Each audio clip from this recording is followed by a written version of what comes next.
Namaskaram. Today let me talk about one realization and the positive effects of that realization.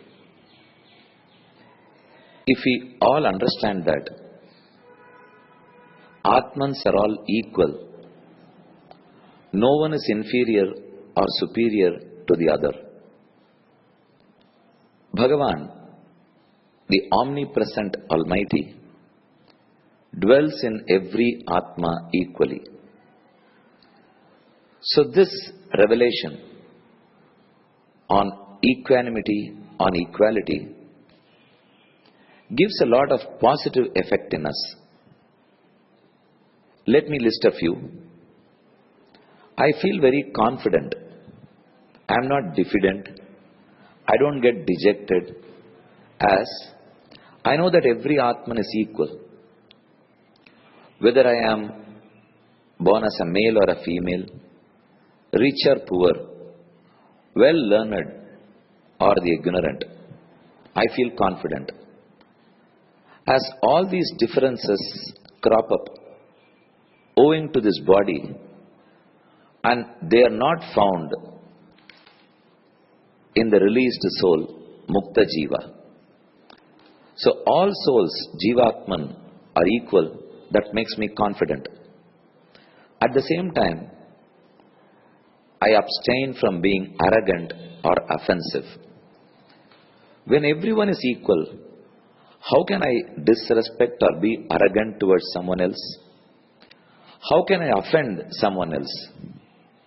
So see the effect of this knowledge. One way it makes me confident, as everyone is equal, I am not inferior. The other side of the coin is, as I am not inferior, I am not superior too. So I can't be arrogant towards anyone.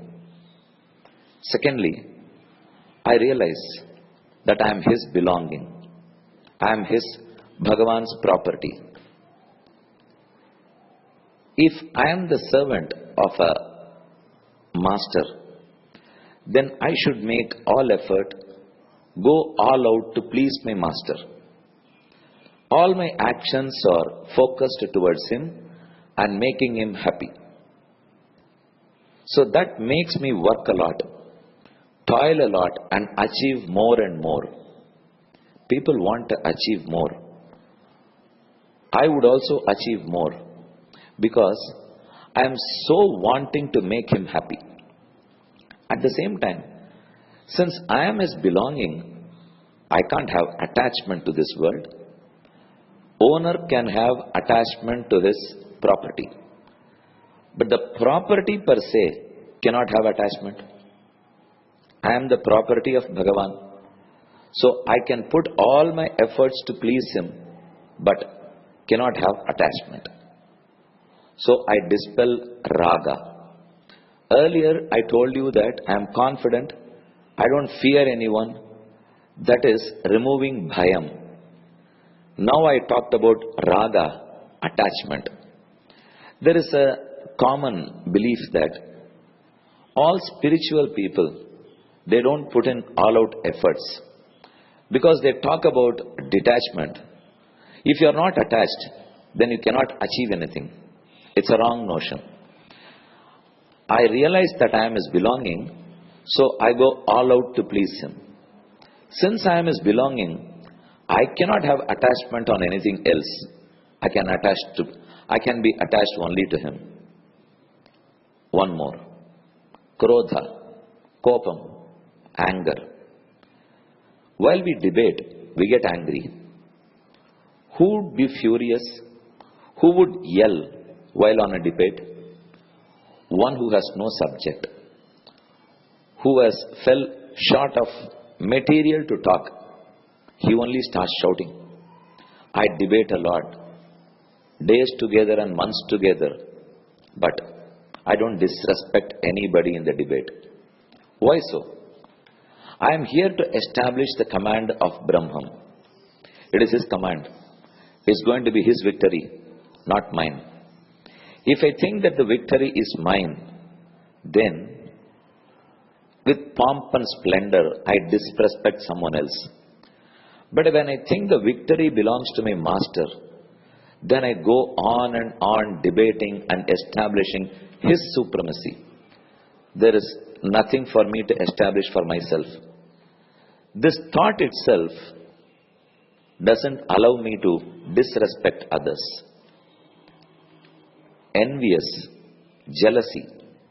I am jealous, but I am not jealous. How? Vidya and Guna. There are 4 aspects. We have to treat them differently. Education, spiritual knowledge, Vidya. Guna, good qualities.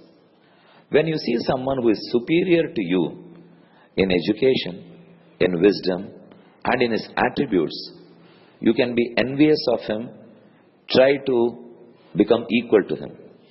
But at the same time, when you see someone who is wealthier than you, whose standard of his living is much better than you, then don't be jealous of him. This is because Bhagavan is my wealth. This is not my wealth. This realization makes you go smooth on all those who are superior to you in wealth and standard of living. Lastly, I am proud of myself. I am proud of my birth and my relatives. But I am not egoistic about my birth, my education, or anyone else. Because I myself am his belonging. Since I belong to him, I am so proud that I am his. As I belong to him, everybody else, they all belong to him. So I can't have ego. I can't disrespect anyone. When I think that I am his, then I become very responsible and accountable. I am his, and he is not an ordinary person. If I am related to someone who is a great personality, then I am more responsible and accountable. At the same time, I don't claim any right because I belong to him. What is there in claiming rights? Better to claim responsibility and accountability. So these spiritual realizations makes you confident but not arrogant. It makes you go all out to put in your effort and please him, but you don't get attached to anything. You can debate and establish him for hours together, but you don't disrespect anyone. You are jealous of good qualities and spiritual wisdom, but not jealous of wealth and standard of living. I am proud of myself, but not egoistic on the other hand. I don't claim anything as my right, but I owe responsibility and accountability. See the usefulness of spirituality. Let us know more about it. Namaskaram. This audio broadcast is brought to you by Sri Velukudi Krishnan Swamy. To receive this broadcast every day in your mobile, kindly save this number 94432190021 and send a WhatsApp SMS. Enjoy this audio broadcast every day in your mobile.